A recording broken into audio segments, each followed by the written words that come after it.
नमस्कार, आप सभी का स्वागत है। एक वक्त ब्रजभूषण शरण सिंह ने कहा था दबदबा है और दबदबा कायम रहेगा, लेकिन जिस तरीके से उन्होंने ये बात कही थी उसके उलट अब एक ऐसा मामला सामने आया है जो ये बता रहा है कि क्या कोई ब्रजभूषण या उनके परिवार को डराने का प्रयास कर रहा है। क्या कोई है जो ब्रजभूषण या उनके परिवार पर दबाव डालने का प्रयास करता हुआ दिखाई पड़ता है, क्योंकि जो खबर सामने आ रही है वो बेहद सनसनीखेज खबर कही जा सकती है। आपको बता दें कि भाजपा के पूर्व सांसद और मजबूत छवि के नेता ब्रजभूषण शरण सिंह और उनके विधायक बेटे प्रतीक भूषण को जान से मारने की धमकी मिली है। आपको बता दें कि 2 दिन पहले प्रतीक के फोन पर राजस्थान से कॉल आया था और उसने विधायक से कहा, खुद को बचा सकते हो तो बचा लो।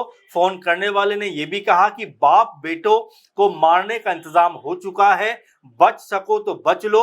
इस मामले में विधायक प्रतिनिधि अजय सिंह ने बकायदा कोतवाली में तहरीर भी दी है। अब जिस तरह से ब्रजभूषण लगातार चर्चाओं में रहते हैं, अपने बयानों को लेकर चर्चाओं में रहते हैं, और हाल ही में जब अखिलेश यादव ने राम मंदिर में दान चोरी का मुद्दा उठाया था, ये कहा था कि दान चोरी हो रहा है, और उसके बाद तमाम तरह से इसके ऊपर प्रतिक्रियाएं भी आई। कहीं ने इसका समर्थन किया, कहीं ने इसका विरोध किया, लेकिन अब जब ये मामला खुलकर सामने आ रहा है और ये लगभग कंफर्म हो रहा है कि राम मंदिर में जो चंदे की चोरी की जा रही थी, तमाम तरह से जो लोग हैं उनके ऊपर शिकंजा कसा जा रहा है, एसआईटी का गठन हो चुका है। तो एक तरीके से ये जो मामला है इसमें कौन कौन लोग इन्वॉल्व हैं, इसके ऊपर अब जो पुलिस की जांच है, छानबीन है, अब वो चलती हुई नजर आएगी। लेकिन इसी मुद्दे के ऊपर ब्रजभूषण शरण सिंह ने एक बयान दिया था। उन्होंने कहा था कि अगर मैं सच बोल दूंगा तो हंगामा हो जाएगा, कई बड़े चेहरों का नाम जो है वो एक्सपोज हो जाएगा, कई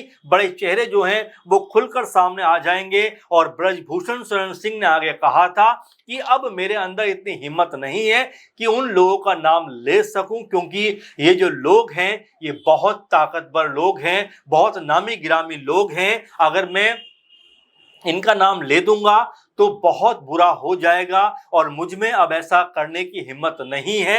इस तरह का बयान ब्रजभूषण शरण सिंह की तरफ से दिया गया था, और जिस तरह से उन्होंने ये बात कही थी ऐसा लगा कि उनको बहुत कुछ पता है, बहुत कुछ वो जानते हैं, लेकिन जानते हुए भी वो इन बातों को उजागर नहीं कर सकते, क्योंकि उनके बयान में एक दर्द और एक बेबसी साफ झलकती हुई दिखाई पड़ी थी कि अगर मैंने उनका नाम ले दिया तो उत्तर प्रदेश की राजनीति में एक बड़ा कह सकते हैं हंगामा होता हुआ दिखाई पड़ेगा, हलचल मचती हुई नजर आएगी। लेकिन अब जब ये कॉल आई है तो क्या ये कॉल आने का मतलब कहीं उसी बयान को लेकर तो नहीं है जो ब्रजभूषण शरण सिंह ने दिया था, या इस कह सकते हैं कि इस फोन कॉल के कुछ और मायने हैं। आपको बता दें कि आखिर जिस शख्स ने ये धमकी दी है इसका नाम क्या है और कहां से इसने कॉल किया है। तो आपको बता दें कि प्रतीक भूषण को जो इस बंदे ने फोन किया था ये राजस्थान के अलवर जिले का रहने वाला है, और इस की जानकारी जो है या इसकी छानबीन जो है वो पुलिस की तफ्तीश में सामने आई है। और वहीं जिस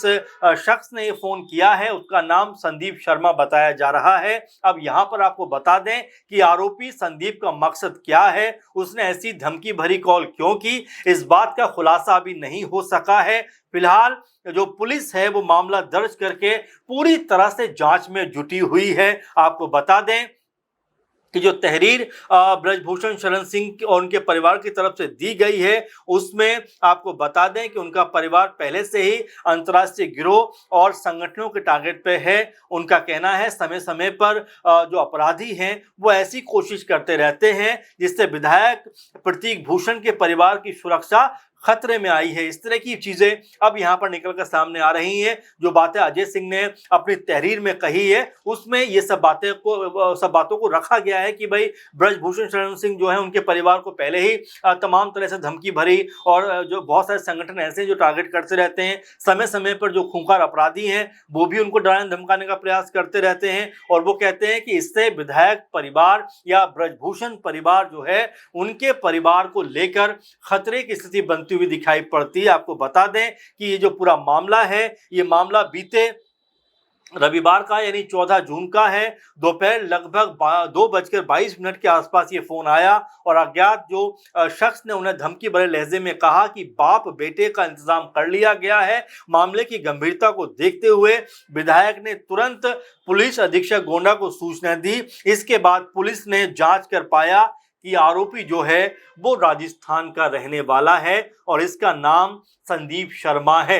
अब जबकि नाम सामने आ गया है, राज्य सामने आ गया है, जिला सामने आ गया है, तो अब ये सामने आखिर कब आएगा कि इस आरोपी का मकसद क्या था?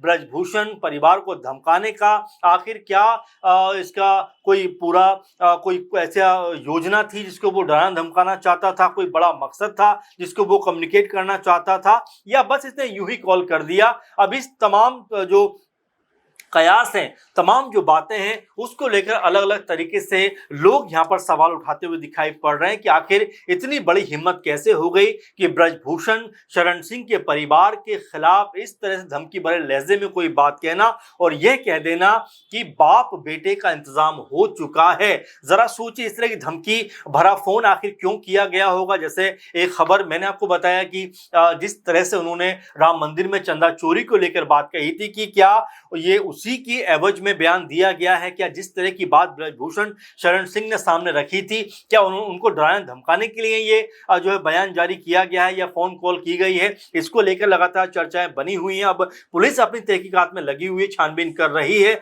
आने वाले दिनों में जाहिर बात है कि इसके ऊपर जो भी संदीप शर्मा का मकसद रहा होगा वो चीजें निकल के सामने आ जाएंगी। लेकिन क्या उत्तर प्रदेश में चुनावी माहौल के बीच में इस तरह की फोन आना, इस तरह की कॉल आना कई तरह के सवालों को भी खड़े करता हुआ दिखाई पड़ता है, क्योंकि ब्रजभूषण शरण सिंह जो है, जिनको 2024 में लोकसभा का टिकट नहीं मिला, और उनके बयानों से लगातार ऐसा लगता है कि क्या वो सपा की तरफ जाते हुए नजर आ सकते हैं, क्या उनका रुख जो है वो समाजवादी पार्टी की तरफ जा सकता है। कई दफा वो स्वर्गीय मुलायम सिंह यादव की तारीफ कर चुके हैं, कई दफा अखिलेश यादव के लिए भी वो बयानबाजी कर चुके हैं। तो जिस तरह से वो लगातार बयान दे रहे हैं और ये भी कहते हुए नजर आ रहे हैं कि लोगों ने मुझको रिटायर कर दिया, लेकिन अभी मैं रिटायर नहीं हूं, अभी मेरे अंदर ताकत बाकी है, जान बाकी है, राजनीति में आगे बढ़ने का मादा बाकी है, इसीलिए वो आगे बढ़ने की बात करते हैं।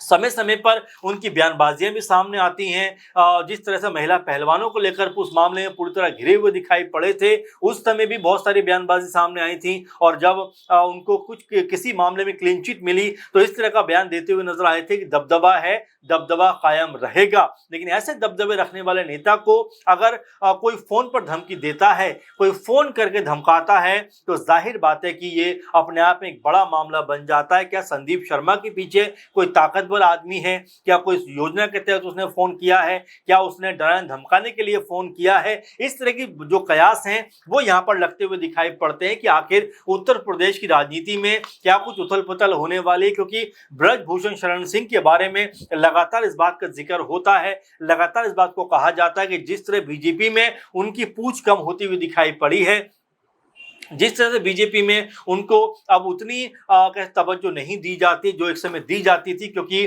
जो गोंडा के आसपास का पूरा इलाका है, यहाँ पर मजबूत तरीके से उन्होंने बीजेपी को कह सकते हैं ताकतवर बनाया। लेकिन आज जब उनका वक्त थोड़ा सा खराब हुआ, यानी कि उनके ऊपर जो आरोप लगे, उस वक्त बीजेपी ने 2024 में उनका टिकट काट लिया। उसके बाद नाराज भी ब्रजभूषण शरण सिंह होते हुए दिखाई पड़े थे कि मैं अभी रिटायर नहीं हुआ हूं, और ऐसे में इस तरह का कॉल आ जाना, और क्या इसके कोई मायने हैं, क्या कोई इसका कोई मकसद है, ये अपने आप में जो है जांच का विषय जरूर है। लेकिन सोशल मीडिया पर लगातार अटकलें इसको लेकर अब गर्म होती हुई दिखाई पड़ती हैं कि आखिर वो कौन ताकत है जो ब्रजभूषण शरण सिंह को डराना चाहते हैं, क्योंकि ब्रजभूषण शरण सिंह जो है वो अपने रुआब के लिए जाने जाते हैं, अपने धाकड़ बयानबाजी के लिए जाने जाते हैं, और एक मजबूत स्टैंड रखने के लिए जाने जाते हैं। अब ऐसे में अगर उनको धमकी मिलेगी इस तरह से फोन पर, या उनके बेटे या उनके परिवार को, तो जाहिर बात है कि मामला अपने आप में बड़ा बनता हुआ दिखाई पड़ता। अब देखना होगा पुलिस कब तक तक आरोपी जो है संदीप शर्मा के पास तक पहुंचती है, उसको गिरफ्तार करती है या उससे पूछताछ करके जो भी उसकी योजना रही होगी या मकसद रहा होगा या जो भी इरादा उसका रहा होगा उसको सामने लेकर आती है। ये मामला कुल मिलाकर अब पुलिस लेवल पे है, लेकिन जाहिर बात है कि ब्रजभूषण शरण सिंह को इस तरह की धमकी देना अपने आप में बहुत ज्यादा हौसले की बात है। तो ऐसे में ये हौसला कौन देता हुआ नजर आया संदीप शर्मा को, उनके नाम क्या सामने आ पाएगा, इसको लेकर आप क्या सोचते हैं अपना कमेंट जरूर करिए। और फिलहाल के प्रोग्राम में बस इतना ही। आप लगातार बने रहिए। नमस्कार।